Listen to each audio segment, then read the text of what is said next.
والمساکین وابن السبیل صدق اللہ العظیم۔ اپنی تنخواہ اور آمدنی کو کیسے خرچ کیا جائے؟ دوستوں کی طرف سے، نوجوانوں کی طرف سے بارہا یہ سوال رہتا ہے اور واقعتاً یہ سوال پیدا ہونا چاہیے۔ سب سے پہلی بنیاد اور یاد رکھنے کا پہلو یہ ہے کہ اللہ کا شکر ادا کیا جائے۔ کل تک میں لینے والا تھا، اب اللہ تعالیٰ نے دینے والا بنا دیا۔ ایاز قدر خود را بشناس، اپنی اوقات نہ بھولے۔ والدین کا احسان ہے جو انہوں نے اس قابل بنائے۔ مدرسے، اسکول، کالج کے اساتذہ کا احسان ہے کہ انہوں نے ان بلندیوں پر چڑھایا۔ مخیرین، ان اداروں اور انسٹیٹیوٹس کے ڈونرز، اور میرے رفقا، میری تعلیم میں ساتھ دینے والے دوستوں کے حوصلہ دینے نے اور ان کی دعاؤں نے برسر روزگار مجھے کیا ہے۔ دو پیسے آنے کے بعد بے قابو نہ ہو جائے، اتراہٹ نہ آ جائے۔ دوسری بات، منصوبہ بندی کرے، خرچ کرنے کی پلاننگ ہونا چاہیے۔ ایک ڈائری مینٹین کرے آدمی اپنے آمد اور خرچ کی۔ دنیا میں اکثریت انہی لوگوں کی ہے کہ جو اندھا دھن خرچ کرتے ہیں اور آمدنی کا کوئی سلیقے سے حساب نپاتولات نہیں رکھا جاتا ہے۔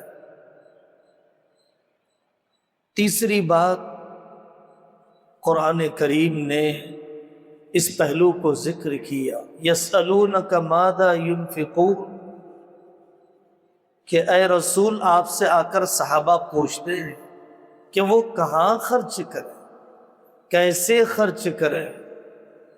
اللہ جل جلالہ عم نوالہ نے اس بارے میں بھی رہبری فرمائی کہ تمہیں والدین پر، رشتہ داروں پر، یتیم اور مسکین اور مسافر پر خرچ کرنا چاہیے۔ کلیہ بتا دیا گیا، اورل اور اجمالی رہبری کر دی گئی۔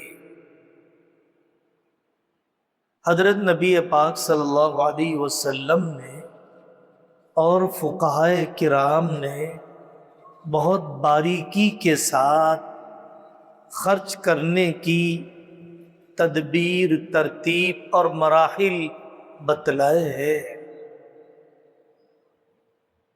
آدمی پر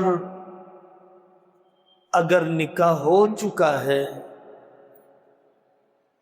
تو پہلی ذمہ داری بیوی کی ہوتی ہے، اس لیے کہ بیوی کی کفالت کسی اور پر نہیں، شوہر کے،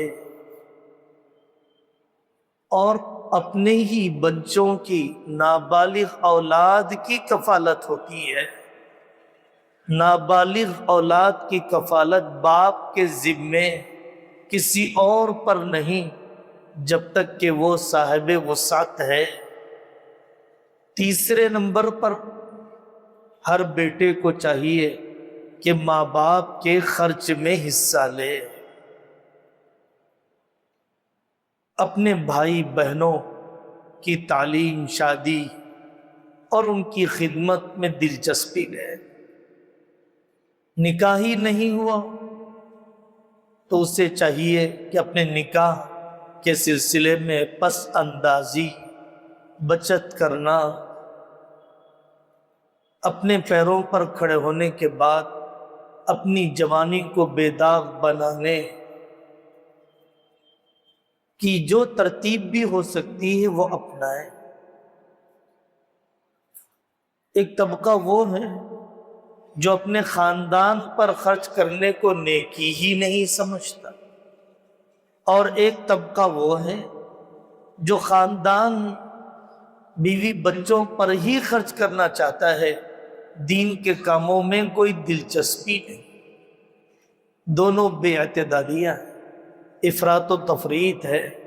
حضرت آقا صلی اللہ علیہ وسلم نے فرمایا اپنی بیوی پر، اہل و عیال پر خرچ کرنا وہ مال زیادہ اجر والا ہے کسی صدقے کی مصرف میں خرچ کرنے سے۔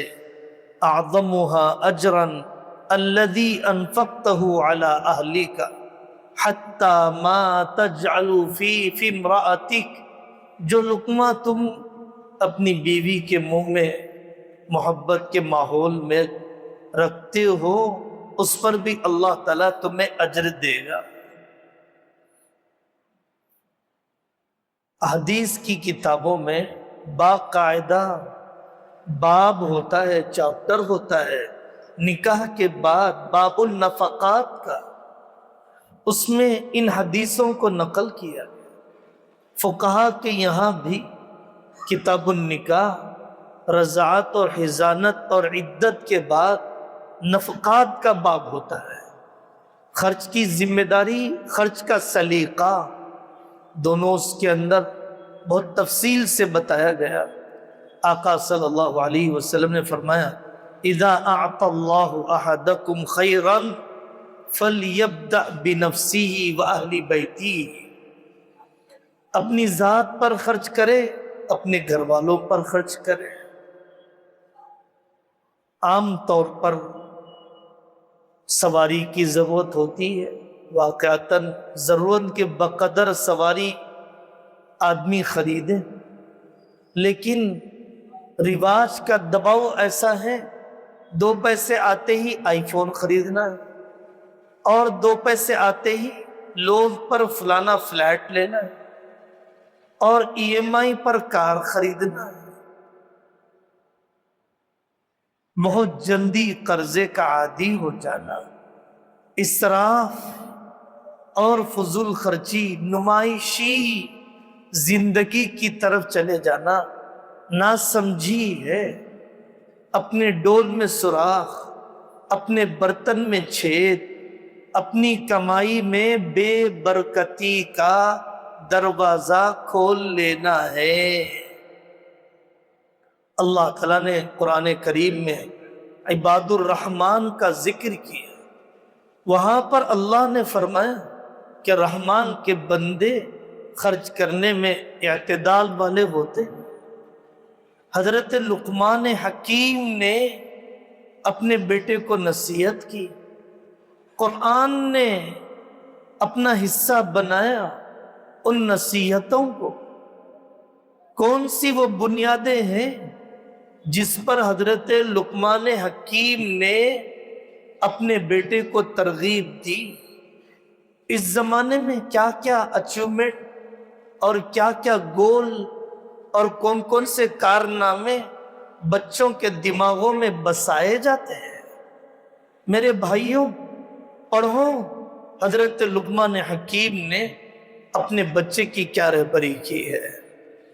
آقا صلی اللہ علیہ وسلم نے فرمایا کفا بالمرء اثما ان يحبس عمن يملك قوته، آدمی کے گناہگار ہونے کے لیے کافی ہے کہ جن کے حقوق اپنے سے متعلق ہیں، جس بیوی کے، جن بچوں کے، جن بھائی بہنوں کے، ماں باپ کے، ان کو ان کا خرچ نہ دیا جائے۔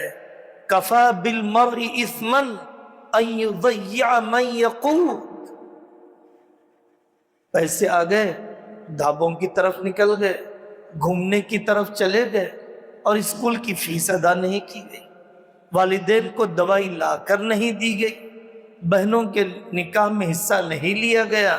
یہ گناہ ہے، اسے جرم سمجھیے، آپ اتنے خود مختار نہیں ہیں، دینے والا اللہ ہے، دینے والے اللہ نے خرچ کرنے کا سلیقہ، ضابطہ اور اصول احکام بھی دیے ہیں۔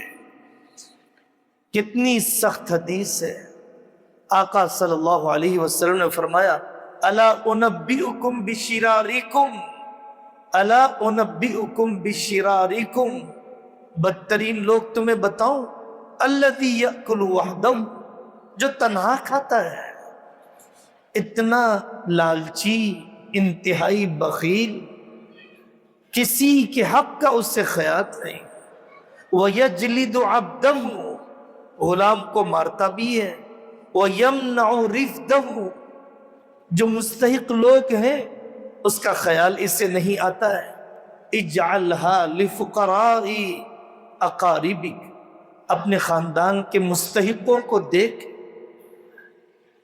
دکان چلنے لگ گئی، رشتے پھیکے ہو گئے، سعودی دبئی چلے گئے تو یہ بھائی تو بس اتنے قابل رہے، آتے ہیں کسی پلاٹ خریدنے کے لیے اور کوئی کاروبار سوچنے کے لیے، کب ہوس ختم ہوگی، کب پیٹ کا خندق بھرے گا، کب آدمی خاندان، قوم اور امت کے لیے لگانے کی فکر، خیال بھی کبھی آئے گا۔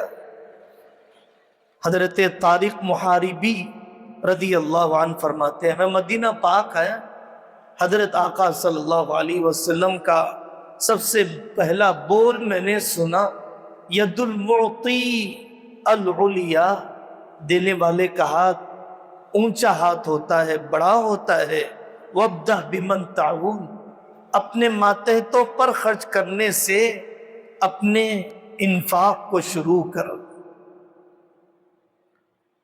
نفل صدقے کی ترتیب بنانا چاہیے، فرض زکوٰۃ شروع سے ہی سمجھ کر لکھنا چاہیے، موٹی رقم ایک ساتھ سال کے اختتام پر نکالنا آدمی کی طبیعت پر بوجھ ہوتا ہے۔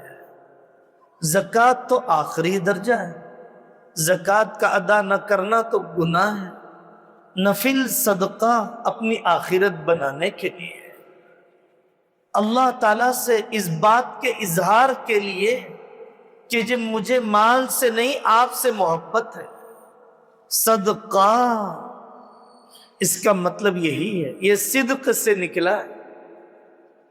خرچ کرنے والا گویا یہ اظہار کر رہا ہے کہ اے اللہ میں نے یہ مال آپ کے راستے میں دے دیا، مجھے مال سے نہیں آپ سے محبت ہے، اس جذبے سے دیا جاتا ہے۔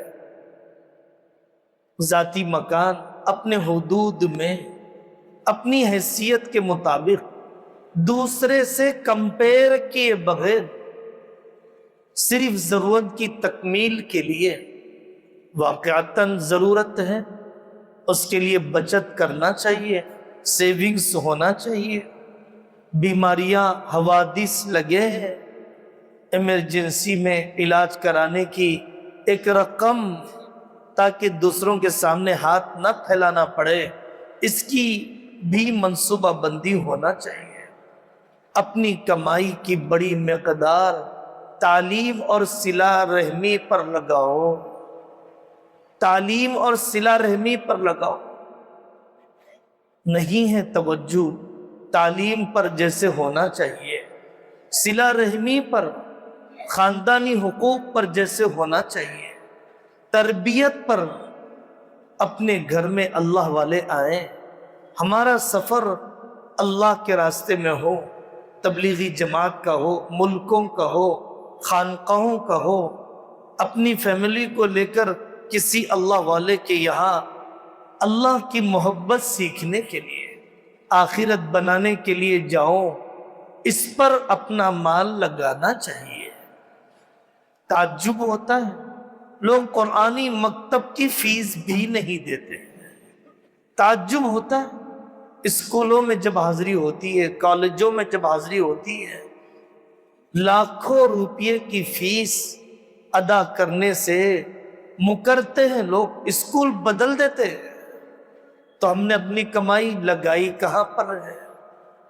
اللہ تبارک و تعالیٰ نے جب آمدنی کا ذریعہ دیا، اپنا نکاح میں خود کرو، لڑکی والوں پر بار نہ بنو، پہلی زچگی آخری زچگی میری اولاد ہے، میں اس کی کفالت کروں۔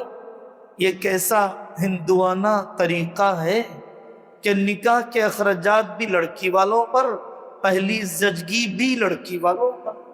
یہ ہندوانہ رسم ہے، اسلام کا کوئی طریقہ نہیں۔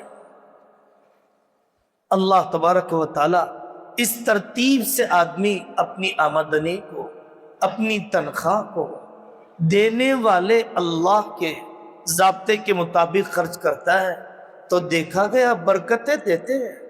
سب سے بڑی برکت یہ ہے کہ کئی خاندان پلنے لگ گئے۔ سب سے بڑی برکت یہ ہے کہ اللہ کے راستے میں خرچ کرنے والا ہاتھ مل گیا۔ سب سے بڑی برکت یہ ہے کہ انسانیت کے لیے دھڑکنے والا دل مل گیا۔ سب سے بڑی برکت یہ ہے کہ نعمتوں کے ملنے کے بعد اللہ کو نہیں بھلا دیا، نعمتوں کے دینے والے اللہ کو نہیں بھلا دیا، ورنہ نعمتیں ملنے کے بعد عبادت میں اضافہ، نعمت کے آنے کے بعد اللہ تعالیٰ سے تعلق میں اضافے کے بجائے غفلت میں اضافہ ہو جاتا ہے، گناہوں پر جرأت میں اضافہ ہو جاتا ہے۔ یہ ناکامی کا راستہ ہے، تباہی کا راستہ ہے۔ کتنی دیر لگتی ہے فقیر کے امیر، امیر کے فقیر بننے میں؟ کتنی دیر لگتی ہے ملازمتوں سے، نوکریوں سے علیحدہ کر دیے جانے، ٹرمینیٹ کر دیے جانے میں؟ کتنی دیر لگتی ہے صحت مند کے بیمار ہو جانے میں؟ کتنی دیر لگتی ہے کہ چیسٹ کا اسپیشلسٹ، چیسٹ کا مریض بن گیا کینسر کا اپنی جوانی میں؟ کتنے واقعات، ہارٹ اسپیشلسٹ ہارٹ میں دنیا سے چلا گیا۔ ناز کس پر؟ غرور پر غور کرو، طبیعت بے قابو کیوں ہو رہی ہے؟